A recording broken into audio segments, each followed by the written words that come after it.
Hey developers out there, welcome to the best FizzBuzz answer on YouTube.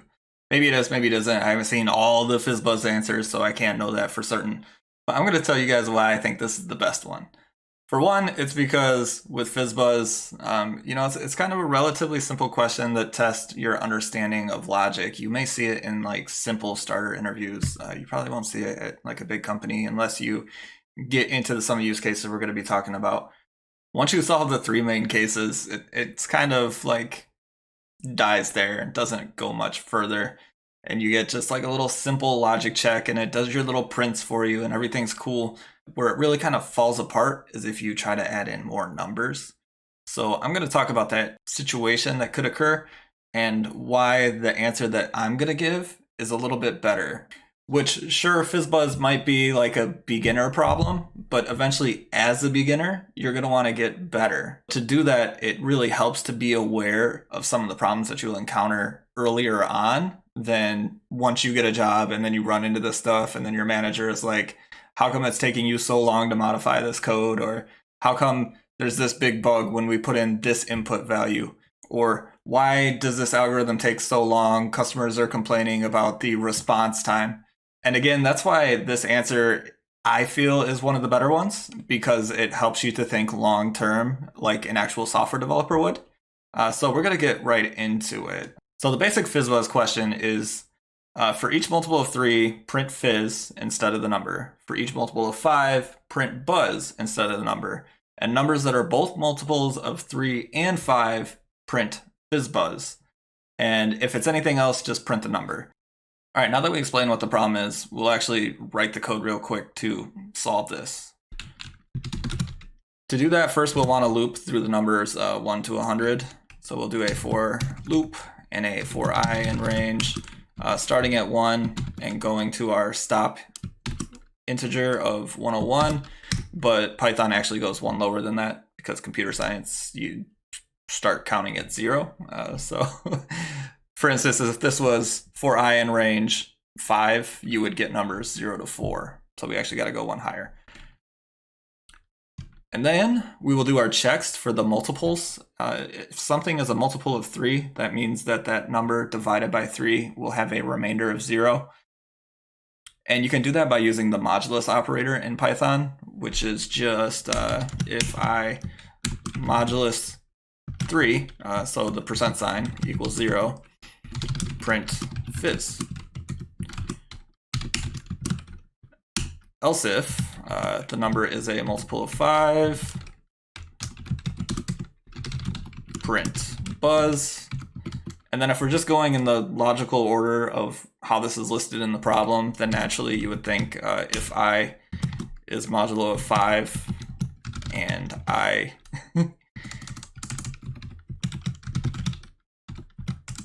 modulo 3, so the number is both a multiple of 3 and 5, then we would print FizzBuzz, just like is stated in our problem.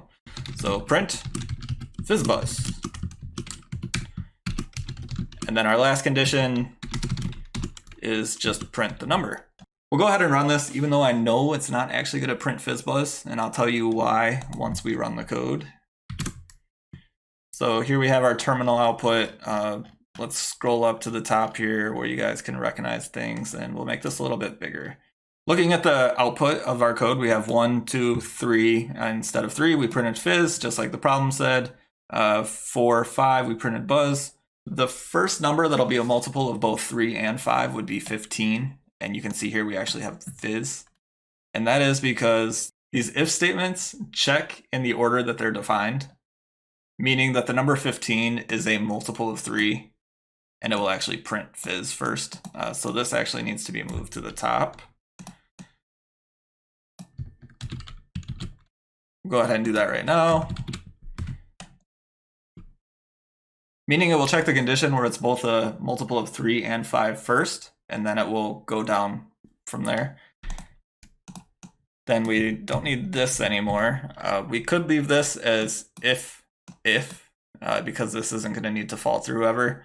But for the sake of having consistency throughout our code, we'll add the elif here. Actually, no, we couldn't do that because then it would print FizzBuzz and Fizz at the same time. I'm wrong there. So we do need to add elif in front.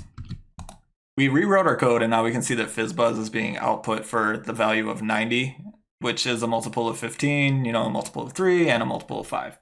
I say a multiple of 15 because the only way something can be a multiple of 3 and 5 together is if you take 3 times 5, which is 15, and then you do that division and those checks later on. So you could just as well write if this is a modulo of 15 if you want to have less characters in your code and try to optimize things there. I'll go ahead and do that rewrite and then show you guys that the output is still the same. Whoa, whoa, I forgot to add the equals 0, so everything is printing as FizzBuzz. All right, there we go. Again, we can see our 90 is still FizzBuzz. Everything else will be the same. I'm not gonna 60 FizzBuzz, obviously, and so on and so on. Now this code works, and this is what you'll see for the answers of most other videos and most online articles. But the problem with this is if, let's say we want FizzBuzz bang. So if a number is a multiple of 7, we'll put bang. And then the other caveat with this is if it's a multiple of 5 and 7, it should say buzz bang. If it's a multiple of 3 and 7, it should say fizz bang. And if it's a multiple of 3, 5, and 7, it should say fizz buzz bang. So I'll go ahead and add these in here. So print bang. That was not bang. I don't know what I printed there. Then the other cases that I just told you about, elif, we don't know if this is actually true anymore because of what we just talked about. Now that we threw a 7 in the wrench, you know, it could be a case where it's fizz, buzz, bang, wallop, dollop, dandy, do. So we're gonna change this to be if the I3 equals 0, and you can already see that this is kind of being tedious to do, and there's a potential that I might miss one of the multiple edge cases.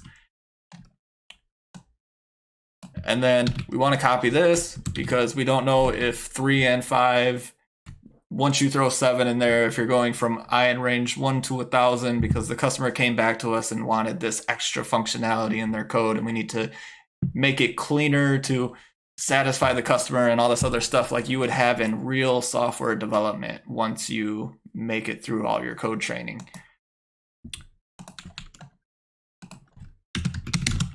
We'll go ahead and add our customer's other requirement here, where if there is a 7, we want it to say FizzBuzz bang. Elif, we'll just copy this code, we'll put it here. 3 and 7. This would be the case where it's fizz bang. You can see how this is like really tedious because you have to remember all the combinations and you're selecting them correctly. We need to add our elif here. I don't actually know why I'm going through all of this. So this would be buzz bang. Yep, 5 and 7, buzz bang. I think that's actually all the statements we needed to add was those 3. We'll go ahead and run this, and we'll cross our fingers that it's right, because when you're doing this kind of extension and adding large else if blocks, it tends to be pretty error prone, and this is kind of an anti-pattern in corporate code. We went ahead and ran it. We can see some bangs. We can see some bangs. We can see some buzz bangs. 21 would be FizzBuzz, buzz bang.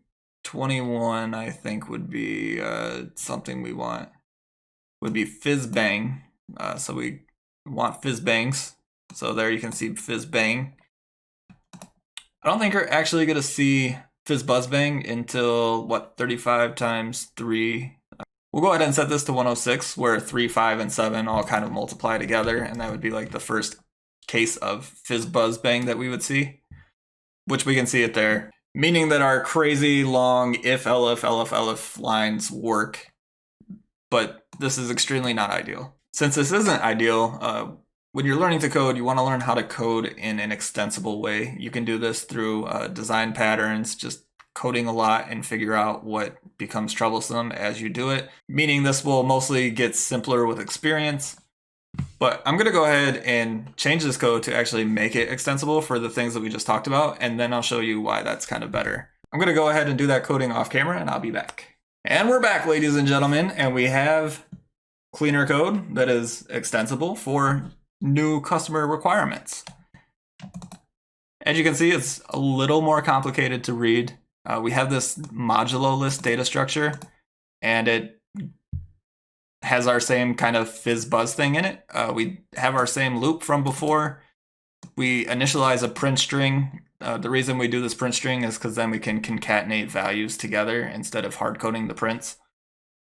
Then we have a for mod and modulo list. This was a little different than the logic checks before. This is what actually does the magic of our code to make it extensible, so we don't have to do those crazy additions that we did before. Like, imagine if instead of FizzBuzz bang, you have 2 other values that you need to add to that, and then you have like a combinatory problem for 5 times 4 times 3 times 2 times 1, and it just becomes a huge mess to maintain. For this code, all we need to do is add values into our modulo list, and we don't have to change any of the logic below to get the same answers as we saw before. To show that, I'll actually change this to 106 so we can see the 105 output. I'm going to go ahead and run this code as it is right now to show you that it works for FizzBuzz. We can see FizzBuzz, Fizz, and Buzz, and all that other fun stuff that we saw before. And then we can say our 105 value has FizzBuzz. Obviously, if something is a multiple of 3 and 5 and 7, it's also going to be a multiple of just 3 and 5, so the 105 should be a FizzBuzz. Now, to show you why this is the best FizzBuzz answer on YouTube, it's because of this extensibility here, where to do more values, we only have to simply update our main input data structure. We'll go ahead and do that change now.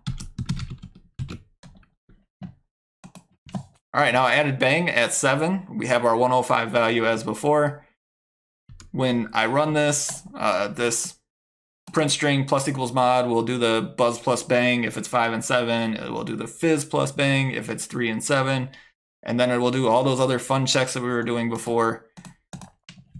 But this time we only had to add like 9 characters of code instead of a whole bunch of crazy things that we actually had to do all the math for and all the and statements to figure out what was being joined together and all that other fun stuff. Now, after running this code, we can see we get the FizzBuzz bang at 105, a bang here, a fizz bang here, somewhere there should be a buzz bang. All right, 34, and buzz bang there. Now, what's great about this, we can extend it even further, like I was saying before, and this can be foo. So we have fizz foo, foo buzz bang, fizz foo fang fee fi full fum, and all that other fun stuff. Now we'll go ahead and run this. Same thing as before. The code ran. The modulo list looks pretty. There should be a foo at 4 and a fizz foo at 12. Would there be a... Where would the first fizz foo buzz bang be? These are mostly prime numbers except for foo. So since 4 is not a prime number, it would be 2 times 3 times 5 times 7, which would be 210. So we wouldn't actually see a fizz foo buzz bang with this problem. Maybe if we added a 2 and we moved the bang over to 2, we'll actually go ahead and do that just for a proof of concept. This will be interesting to see how it prints, because since 2 is a multiple of 4, a lot of the numbers will get overwritten. I think the 4 won't even end up showing up, right? Because it'll just say bang instead of foo, which isn't a big problem because technically that's actually true. In that case, we should probably just pick smaller prime numbers. Prime numbers, whole other talk. Hopefully you guys know about prime numbers. Again, I'll just run this just to show you guys that 4 is not actually going to say foo. 4 actually says bang foo. It did the correct thing where it joined them together. Yeah, I don't know why I had that whole conversation, because that's the point of our code, was to join these together. Meaning there should actually be a bang foo buzz fizz. Where would that be? 3 times 4 times 5? 20, 60? Oh, I was wrong. Oh no, this is a bang fizz foo. So at 60, there is a bang fizz foo buzz. Now, that may sound funny, but again, this code did exactly what we wanted it to do, and did it very simply for all the different permutations without having to maintain a crazy logic block. This code is much more extensible. If you had some nice commenting on what the modulo list does and how line 15 is using the modulo list to dynamically build our print string, that makes this much more corporate worthy code, and that it's a lot easier to add on to. That other one would be a mess. You would likely miss out values, so your customer would get unexpected output. And because of that, we want our code to be as simple as possible, obviously, and extensible as possible. Again, I can't emphasize extensibility enough. All right, everyone. I hope you like this best FizzBuzz and FizzBuzz Bang tutorial on YouTube, and why thinking about extensibility earlier on in your code development process and learning to code and thinking through how code is actually used at companies that you will be working at eventually. If you're just learning coding as a hobby, this isn't a must know. You can obviously write the code in whatever way you want it to do, but eventually, if you're writing enough code as a hobby, you'll get to a point where you start stepping on your own toes. And thinking through this kind of design as you're coding will allow you to avoid those kind of situations before you get in them.